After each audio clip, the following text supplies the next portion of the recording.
एक आदमी को कम सुनाई पड़ता था। पुराने जमाने की गांव की घटना, मशीन थी नहीं, तो जाने लगे अपने मित्र बीमार थे देखने से, बड़ी भारी बातें करनी, देखने ही तो जाना है, दो चार बातें वो कहेंगे हम जवाब दे देंगे। बोले कैसे दोगे? अंदाज से। और वहाँ उल्टा हो गया मामला। वो गए और भैया तबीयत अब कैसी है? तबीयत कैसी है? सो बोला क्या बताएं, मर रहे हैं। सुनाई तो नहीं पड़ा, इन्होंने समझा कह रहे हैं कि पहले से ठीक है। सो बोले भगवान की बड़ी कृपा है। खींच गया बुरी तरह। तब तक उन्होंने पूछा कौन से डॉक्टर का इलाज चल रहा है? तो धीरे से बोला यमराज का। तो पढ़ा नहीं से सोचा डॉक्टर का। अरे क्या कहना, वो डॉक्टर तो बहुत अच्छे हैं, उन्होंने कई मरीज ठीक कर दिए, रोज उनका अस्पताल खूब चलता है, तो मैं भी बहुत जल्दी ठीक कर देंगे। अब उस मित्र को और बुरा लगा, तो कहा खाने को क्या बताया? तो और ज्यादा नाराज हो गया। तो बोला पत्थर। अच्छा, वो तो बहुत हल्का भोजन होता है, आराम से पच जाता है। अंदाज उल्टे पड़ जाते हैं। साधु और भिखारी अगर दोनों की रहनी देखो तो लगभग एक जैसे ही दिखते हैं। गांव के लोग भिखारी को भी साधु समझते हैं और शहर के लोग साधु को भी भिखारी समझते हैं। अच्छा, मजबूरी भी है क्योंकि दोनों की रहन सहन एक ही जैसी दिखती है, लेकिन एक अंतर है। क्या? भिखारी और साधु में एक अंतर है। क्या? भिखारी के जीवन में बाहर साधनों का अभाव है, मकान नहीं है, कपड़ा नहीं है, सवारी नहीं है, ये साधनों का अभाव है और उसके मन पर यह प्रभाव है, भीतर उसका प्रभाव है। और संत कौन का? संत वो कि बाहर साधनों का अभाव तो है लेकिन उसके मन पर उसका कोई प्रभाव नहीं है, वैसा है। तो साधनों का अभाव सुग्रीव जी के जीवन में भी और साधनों का अभाव राम जी के जीवन में भी, लेकिन साधनों के अभाव का प्रभाव सुग्रीव जी के मन पर है पर राम जी के मन पर उसका कोई प्रभाव नहीं। बस यही सत्संग का प्रभाव है। बड़े अलमस्त स्वभाव के ऐसे आसानी से बैठे एक सज्जन निकले, बोले बाबा क्या कर रहे हो? महात्मा बोले भजन कर रहे हैं। भजन? माला तो दिखती नहीं, न माला है न ध्यान लगाए हो, ऐसे खुली आंख आराम से बैठे हो, कह रहे भजन कर रहे हैं। भजन? महात्मा बोले हाँ भजन कर रहे हैं, माला से कर रहे हैं। तो माला तो दिखती नहीं है। महात्मा बोले हमें तो दिखती है। तो कौन सी माला है आपकी? महात्मा बोले खुदाए खलक, ईश्वर का बनाया हुआ संसार, खुदाए खलक सारी मेरी तस्वीर के दाने हैं, नजर में फिरते रहते हैं, इबादत होती रहती है, सर्वत्र भगवान का दर्शन। एक अत्यंत कृशकाय व्यक्ति हैं, दुबले पतले, अस्थि पंजर है उनका शरीर। किसी से झगड़ा हो गया तो कहते आए कि वो तो हमें आज आना पड़ा, नहीं तो प्रलय हो जाती। हमने कहा कि अब हो गया सो हो गया, लड़ाई झगड़ा मत कर। अरे का लड़ाई झगड़ा, मिटा के रहेंगे और ऐसे वैसे ठीक। दूसरे दिन बोले कि अब आपने कहा तो हमने उसे क्षमा कर दिया। तो हमने मन में सोचा कि क्षमा न करते तो करते क्या, ये पहले ही पिट कर आ गए। तो क्षमा महानता है कि मजबूरी? अरे क्षमा तो उसके लिए शोभा देती है जिसके पास बल है। इसीलिए भाई हनुमान जी के पास बल के साथ शील, अजरता के साथ अमरता। 20 किलो बालू में कोई 5 किलो चीनी मिला दे, फिर बुलाओ किसी पहलवान को कि अलग अलग करो। बड़े से बड़ा बलवान भी अलग नहीं कर सकता, हाथी भी अलग नहीं कर सकता, और चींटी को बुला लो तो सबसे छोटी है। जो सरकरा मिले सिकता महा, बलते न को बिलगावे, और अति रसज्ञ सूक्ष्म पिपील का बिनु प्रयास ही पावे।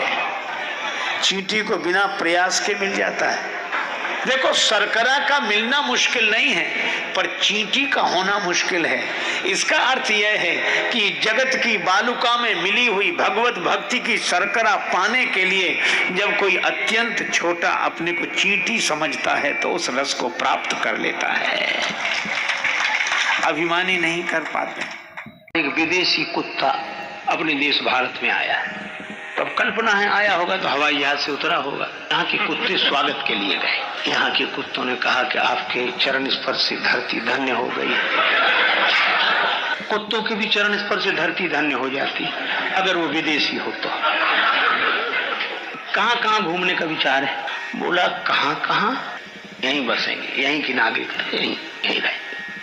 तो यहाँ वाले को तो हारे बोली तो बड़ी खुशी हुआ मन से, बोले काहे को, यहाँ तो हम ही काफी है, तुम काहे को।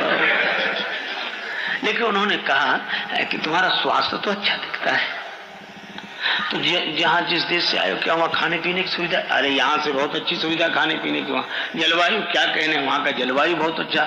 कहा जब तुम्हारे वहाँ सब कुछ अच्छा है तो यहीं क्यों रहना चाहते हो? बोले एक ही कारण है। क्या? बोले भौंकने की उतनी सुविधा वहाँ नहीं है जितनी यहाँ। सारी समस्या इसी की है। ये तीन ही शब्द है, पहले चाह, पूरी ना हो तो आह, और पूरी हो जाए तो वाह। चाह पूरी ना हो तो आह, चाह पूरी हो जाए तो वाह। लेकिन वो वाह भी कितनी देर रहेगी? वाह लगता तो बड़ा अच्छा शब्द है, पर उलट कर देखो तो हवा है और कुछ नहीं है। एक सज्जन कहने लगे लंका सचमुच सोने की थी क्या? इतना सोना कहां से आया कि सोने के किवाड़, सोने की छत और सोने की दीवार और इतना सोना कहां से आया? दूसरे सज्जन बोले मुहावरा है, जैसे भारत को सोने की चिड़िया बोलते थे। तीसरे बोले नहीं लिखा है सोना।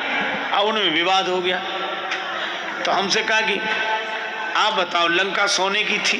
अच्छा हमने कहा अगर हो भी तो तुम्हें परेशानी क्या है?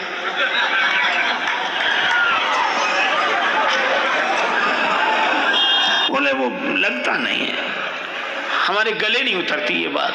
अरे हम कहा तो ऐसे मान लो लंका ऐसे सोने की नहीं थी तो वैसे सोने की थी, कोई जगने की थी? वहां सब सोने वाले थे, वहां तो 6-6 महीने सोने वाले, सब सोते। और श्री रामकृष्ण परमहंस जी बड़े सुंदर बात कहते थे कि या तो अपने अहम को इतना विराट बनाओ कि माया की रस्सी तुम्हें बांधे तो उसकी गांठ में ना आओ, या अपने अहम को इतना इतना छोटा बना लो कि माया कितनी भी रस्सी की गांठ बांधे पर उसमें बंध ना पाओ। दो ही बातें हैं, या तो बड़े बनो तो इतने के असीम हो जाओ, या छोटे बनो तो इतने तृणादपि सुनीचेन, तृण से भी अपने को तुच्छ। ये भक्ति की यात्रा उल्टी ही होती है, इसमें आदमी बड़े से छोटा होता है और ज्ञान की यात्रा में छोटे से बड़ा होता है। ज्ञान की यात्रा में वह ससीम से असीम होता है और भक्ति की यात्रा में बड़े से छोटा होता है। देखो दो तरह के लोग होते हैं। एक सज्जन अपने बेटे को ले गए आचार्य के यहाँ विद्यालय में, आचार्य जी से बोले इसे पढ़ा दो। वैसे तो ये बालक जन्मजात प्रतिभावान है, इसको पढ़ने की जरूरत ही नहीं है, पर विद्यालय में रहेगा तो कुछ डिग्रियां मिल जाएंगी। बहुत योग्य है, बहुत प्रतिभावान है, बहुत ठीक है, भर्ती करा दो। आचार्य भी समझे गजब का पिता है, ऐसा अभिमानी आदमी हमने नहीं देखा। 2 महीने बाद वही पिता फिर आया, मेरे बेटे का क्या हाल है? उसमें 100 में 100 गुण होने चाहिए, बड़ा योग्य है, जन्मजात प्रतिभावान है। आचार्य जी भी विनोदी थे, कहने लगे क्या कहना तुम्हारे बेटे का, 100 में 98 गुण है, उसमें 100 में 98 गुण हैं, सिर्फ 2 नहीं है। तो पिता ने आश्चर्यचकित होकर बोला 98 तो है पर 2 कौन से नहीं है? 98 गुण तो हैं, 2 कौन से नहीं है? 2। आचार्य जी बोले कि पहला तो गुण इसमें ये नहीं है, क्या? का इसमें इसके खुद की अकल है नहीं, एक। दूसरा आचार्य जी बोले हमारी मानता नहीं है, बस बाकी सब है इसमें। अकल है नहीं, आंख हो नहीं, आंख वाले की माने नहीं।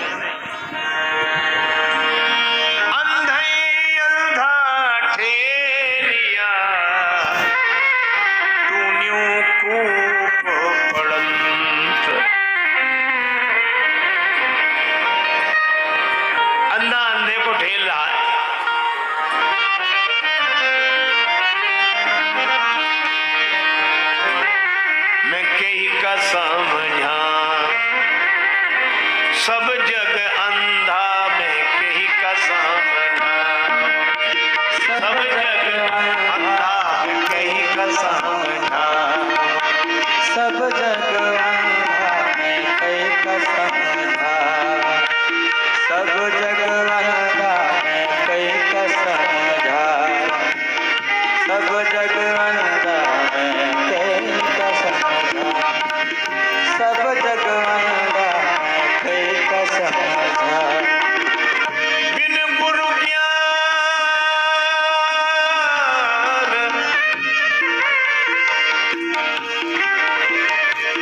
कहत कबीर सुनो भाई साधो, कहत कबीर सुनो भाई साधु,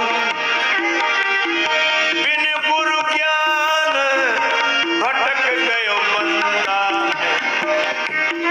बिन गुरु ज्ञान भटक गयो बंदा, मैं कही का समझा, सब जग अंधा मैं कही का समझा, ओ सब जग अंधा मैं कही का समझा, सबई भुलाने,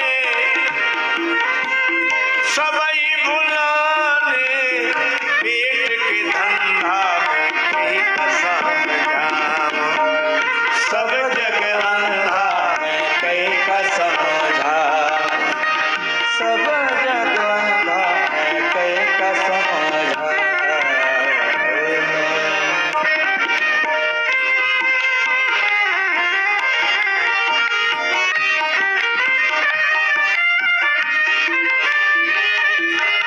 अंधे को समझाना कितना कठिन है।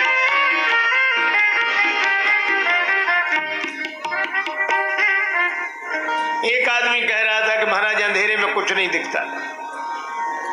बिल्कुल सही है, अंधेरे में कुछ नहीं दिखता, बिल्कुल। और एक महात्मा ने कहा कि अंधेरे में कुछ दिखता है, बोले कुछ नहीं दिखता। महात्मा बोले अंधेरा तो दिखता है, अंधेरे में कुछ न दिखे पर अंधेरा दिखता है। अच्छा, जिसे अंधेरा नहीं दिखेगा उसे उजाला भी नहीं दिखेगा, जिसे अपना अज्ञान नहीं दिखा उसे ज्ञान क्या दिखेगा। भिखारी गया भिक्षा मांगने, भंडारे में उसे मिली खीर, बड़ी स्वादिष्ट लगी, लौट कर आया तो उसका साथी था अंधा। और भैया तुम हमको नहीं लेकर गए, कहाँ चले गए थे, और हम थोड़ा इधर गए तब तक तुम चले गए, चलो खैर चले, क्या मिला खाने को? तो आंख वाला बोला खीर मिली, खीर। खीर? अंधा बोला खीर कैसी होती है? खीर नहीं जानते ना? कैसी होती? का सफेद सफेद होती। अब उसने कहा ये सफेद सफेद कैसा होता, समझा? एक ज्यादा समझदार थे, बोले हम समझाते हैं सर, हमसे पूछो। हाँ, खीर, हाँ कैसी होती खीर? सफेद सफेद। सफेद सफेद कैसा होता? बोले जैसे बगुला। अब उसने बगुला भी नहीं देखा। बगुला कैसा होता? लाओ तुम्हारा हाथ। हाथ पकड़ा, अपना हाथ ऐसे टेढ़ा किया और उसका हाथ ऐसे घुमाया, ऐसा होता है बगुला, ऐसा सफेद सफेद, ऐसी खीर। तो अंधा क्या कहता? बाप रे, बड़ी टेढ़ी खीर रही होगी। अब बोलो, खीर कभी नहीं समझ सकता। अच्छा, अंधे से कहो प्रकाश होता है, कैसे समझे वो प्रकाश को? अगर प्रकाश होता है तो उसकी आवाज सुनाओ, अरे उसमें आवाज नहीं आती। तो हाथ से छू कर देखेंगे प्रकाश ऐसा, अरे उसे छुआ नहीं जा सकता। तो सूंघ कर देखें उसकी गंध कैसी, का सूंघा नहीं जा सकता। तो स्वाद ले, तो उसका स्वाद नहीं लिया जा सकता। तो अंधा बोला तब होता ही नहीं है प्रकाश। कैसे समझाओ? भगवान बुद्ध ने कहा कि तुम इसे समझाने की बजाय किसी योग्य वैद्य के पास ले जाते और वैद्य करता और इसको आंखों की रोशनी मिल जाती, तब ये जरूर कुछ समझ लेता। ऐसे ये समझ नहीं सकता। मैं भी आप कि दो ही हम में सारी विशेषताएं हैं, दो नहीं है। खुद की अकल है नहीं और अकल वालों की हम मानते नहीं। सती जी ने कुछ कहा नहीं, पर शंकर जी समझ गए। और शंकर जी ने कहा, सुनो सती, ऐसा संशय मत करो। मुनिधीर जोगी सिद्ध संतत विमल मन जय ध्यावई मुनिधीर जो। हे सती, राम जी भगवान है, धैर्यवान मुनि, इनका चिंतन करते हैं। सोई मम इष्ट देव रघुवीरा, सेवत जाहि सदा मुनि धीरा। भगवान शंकर बिना पूछे सब बता देते हैं, तो भी सती जी को भरोसा नहीं हुआ। शंकर जी भी समझ गए कि मेरे समझाने से भी सती जी नहीं समझ रही है, और मुझे कई बार लगता है कि समझाने वालों को ही समझ लेना चाहिए। शंकर जी ने कहा कि तुम्हें अधिक संदेह हो तो परीक्षा ले लो, और सती जी परीक्षा लेने के लिए राजी हो गई। शंकर जी ने कहा, विश्वास नहीं करे उस जतन विवेक विचारी। या तो मेरे वचनों पर विश्वास होता, नहीं तो विवेक पूर्वक विचार करके देखो। और सती जी चली। विवेक तो बचा नहीं, जो संत का साथ छोड़ दे तो विवेक कहाँ बचा। बिनु सत्संग विवेक न होई, सत्संग को छोड़ते ही विवेक चला गया। अब करई विचार करऊं का भाई, विचार करती क्या करूं। पुनि पुनि हृदय विचार करी धरि सीता कर रूप। श्री सीता जी का रूप बनाया, जिसे ये खोज रहे मैं उसी रूप में प्रकट हो जाऊं। और श्री सीता जी की कृपा से जासु कृपा